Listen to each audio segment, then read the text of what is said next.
Welcome back to our vocabulary journey.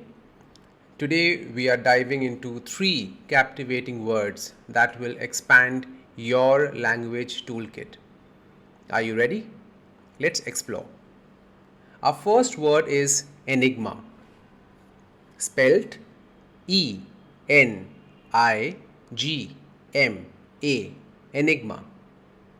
An enigma is something or someone that is mysterious, puzzling, or difficult to understand.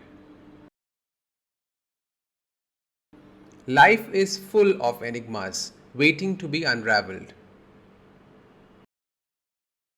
Next up, we have resilience. R E S I L I E N C E. Resilience. Resilience is the ability to recover quickly from difficulties or toughness in the face of adversity. Cultivating resilience helps us bounce back stronger. And finally, we have a word that describes someone or something lively. Effervescent.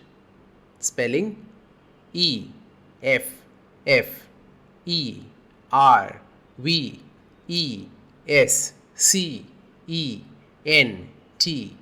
Effervescent. Effervescent means bubbly, lively, and full of high spirits, like champagne or sparkling water. Embrace your effervescent personality and spread positivity. There you have it. Three captivating words to enhance your vocabulary: enigma, resilience, and effervescent. Until next time, keep expanding your horizons with words that inspire.